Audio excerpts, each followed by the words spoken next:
le design, c'est une méthode créative, en fait, qui permet, dans un premier temps, de résoudre des problèmes, mais surtout d'imaginer de nouveaux scénarios, de possibles, sur des sujets très variés. Ça peut être sur des questions sociales, environnementales, culturelles. Et en fait, ce qui est intéressant avec le design, c'est que non seulement ça permet d'imaginer de nouveaux scénarios, mais de les concrétiser, de leur donner forme, en fait, à ces scénarios-là. À travers des objets, à travers des espaces.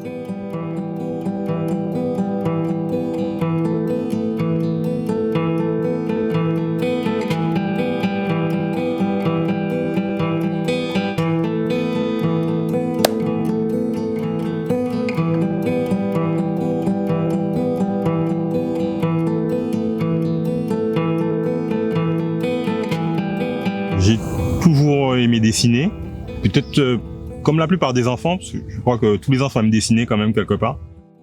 Je me suis orienté vers le design parce que une fois en fait j'ai regardé une émission sur le design automobile plus particulièrement, et en fait je me suis dit ah génial, on peut dessiner des voitures, tout ça, ben je vais faire ça.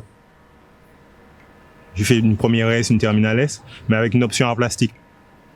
Quand j'ai eu mon bac en fait, je suis rentré à l'école d'art à Martinique.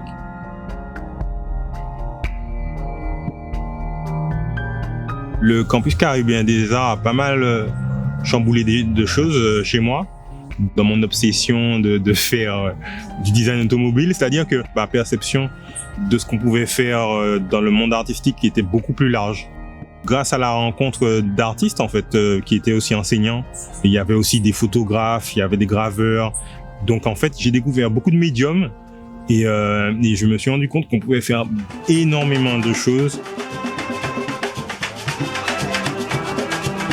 Après le campus caribéen des arts, j'avais pas envie de commencer à travailler tout de suite. Je voulais vraiment pousser mes études.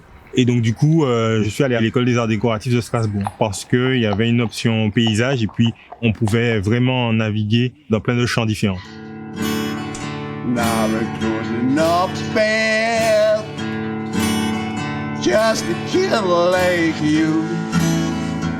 Après Strasbourg, j'ai monté une petite entreprise avec une ancienne camarade de classe. Pendant 1 an, on était à Lyon. C'était une entreprise de jardin. Et puis, moi, j'ai repris des études de design industriel à Paris.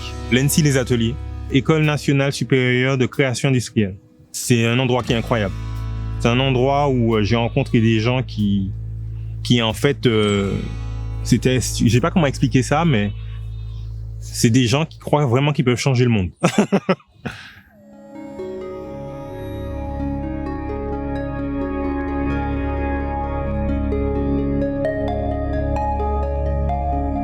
Je me suis rendu compte qu'avec le design, on peut vraiment répondre à des questions de société, à des enjeux de société, à des enjeux industriels, que ça touchait beaucoup plus de champs que la forme elle-même. Mais aussi, je vais l'utiliser, par exemple, dans les poulaillers. Je vais mettre ça dans les nids du poule pour faire partir les bêtes. Faut que j'emmène mes tantes te voir au jardin. Je suis très contente. C'est quoi ça? Ça, c'est un cactus. Ouais. On appelle le rosier de Barbade. Il a 20% de protéines végétales. Ici, c'était une carrière. Ah oui, donc là, on tombe tout de suite sur la pierre, en fait. Oui. Mais du coup, vous avez ramené un peu de terre ou pas? Non, tout ici, c'est des composts. En fait, on appelle ça compostage de surface. Là, c'est des choucanac, on appelle. Ah. Quand on s'est rencontrés, c'était la première fois à la capoeira, mais après, une autre fois chez... En fait, on est allé ensemble chez Tommaso et Céline, ouais, voilà. Un bœuf, tu te rappelles? Voilà, c'est ça. Et puis sur la route, en fait, je t'expliquais un peu ce que je faisais, tu sais, c'est mon projet de traînelle sur les échelles de jardin, etc. Et puis c'est comme ça qu'on a vu qu'on avait des atomes crochus au niveau des jardins, en tout cas. Je me souviens que c'est le premier échange qu'on a eu sur ces questions. C'était des jardins en vertical. Exactement, ouais. Avec des supports, comme des cabas, c'est ça, exactement. Comme des pézoles que les gens montent eux-mêmes. La proposition de l'échelle verticale peut être intéressante dans des habitats où il n'y a pas beaucoup d'espace. Et puis, ça permet en fait d'avoir des plantes médicinales, par exemple. Un jardin de survie. Ouais, un jardin de survie. Ouais. L'important n'était pas que moi je design chaque forme, mais plutôt donner un plan de construction facile à monter pour n'importe qui.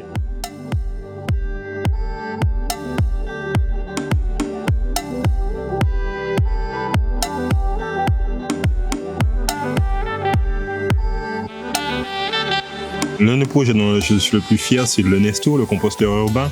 La première raison, c'est que par rapport à l'observation que j'ai faite justement du fait que dans l'espace public, il n'y a pas de composteur et que on était obligé de jeter les déchets organiques avec le plastique, donc ce qui imposait aux collectivités, à la ville de faire le tri. La deuxième raison, c'est que je trouvais qu'il y avait aussi une conscientisation de la population à cette pollution et qu'elle avait envie de participer d'une manière ou d'une autre à, entre guillemets, sauver la planète, quoi.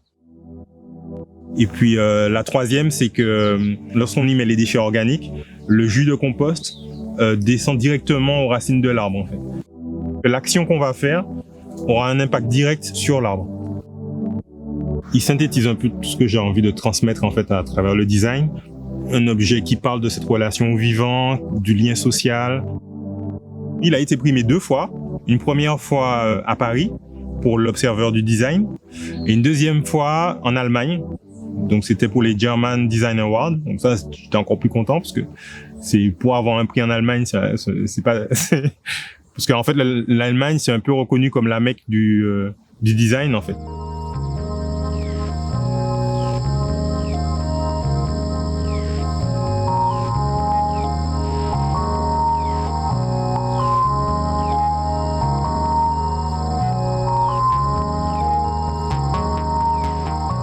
Là, vous avez des routes vélo. Pourquoi? Parce qu'en fait, la vanille, quand elle monte, après, elle peut s'étaler en fait en surface et prendre plus de soleil.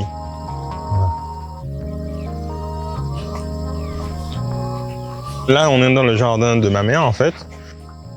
Dans mon travail, on retrouve l'influence de ma mère, en fait, sur sa passion pour le végétal. Et puis, le fait de pouvoir bricoler, en fait, avec des structures, avec des matériaux, on retrouve l'influence de mon père, en fait.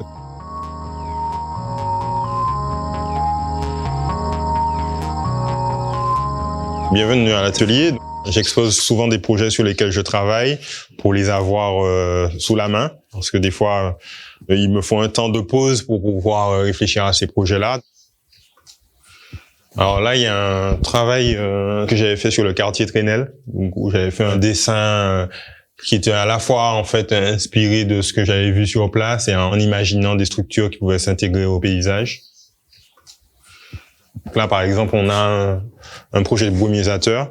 Il y a de l'eau qui arrive ici sous pression et qui alimente une structure qui est aussi un support pour des plantes végétales. Donc là, on peut voir que des plantes se sont accrochées et poussent sur la structure. Alors, je dois la voir là. Ah oui, là c'est un projet. Voilà, c'est une forme de brumisateur, mais... Alors en fait, la petite histoire pour ce brumisateur-là, c'est qu'en fait, c'est les villes de la Caraïbe qui m'ont inspiré. Parce qu'en fait, j'avais constaté que de Fort-de-France à Kingston, c'est des villes coloniales qui ont un quadrillage en damier, en fait. Pourquoi? Parce qu'en fait, le quadrillage en damier, c'est ce qui permet de très vite d'occuper un territoire, en fait. Tu vois, c'est-à-dire que tu fais des rues perpendiculaires, etc. Et en fait, symboliquement, pour moi, c'est ce qui exprime aussi la modernité, avec toute la violence que ça comprend. D'accord? Donc c'est pour ça que j'ai dessiné en fait cette forme-là et du coup, j'ai voulu l'exprimer à travers un objet qui est le brumisateur, en fait. C'est pas une commande qui a été faite par un client, donc j'ai pas forcément un cahier des charges, mais il y a une réflexion artistique. Mais par contre, il y a un travail de design parce que on est contraint par des matériaux, par des processus qu'on doit respecter. Et après, lorsqu'on veut le vendre, ben voilà, on doit faire en sorte que ça plaise aussi à l'usager. Oui. Hello. Hey, 你好。哎，好久不见。hey, 你在那里？你在飞机上吗？没有，我下飞机了，飞机上不能。 Là, c'est une collaboratrice avec laquelle je travaille sur des projets. Donc, on s'est rencontrés dans une agence en Chine, une agence de design. Du coup, on s'est liés d'amitié. Et puis, lorsque je veux réaliser des maquettes, donc je lui envoie le fichier 3D, elle le transfère au fabricant. Et du coup, ça lui permet de vérifier si le projet est bon avant de me le renvoyer à la Martinique, en fait. Hey. 好好，拜拜。 Ok, bye bye. 拜拜。 Avant, je devais contacter directement le fabricant, lui faire confiance et attendre au petit bonheur la chance que le projet soit exactement ce que je souhaite. Comme elle aussi, elle est designer, elle fait vraiment ce que j'attends du projet, de l'objet en fait. Du coup, c'est vraiment génial de pouvoir travailler comme ça.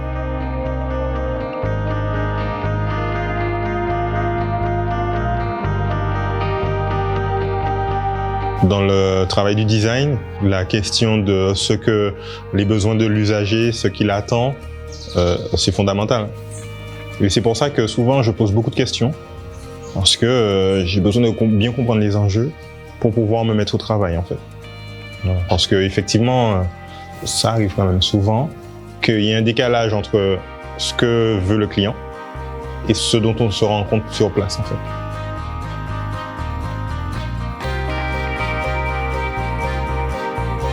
L'approche du design, c'est cette idée que on ne pense pas à un projet pendant 2-3 ans et puis après on le réalise, mais tout de suite on est dans le faire. On est dans l'application. L'idée c'est d'avoir des interventions suffisamment souples pour avoir du feedback et retourner sur la planche à conception et réessayer.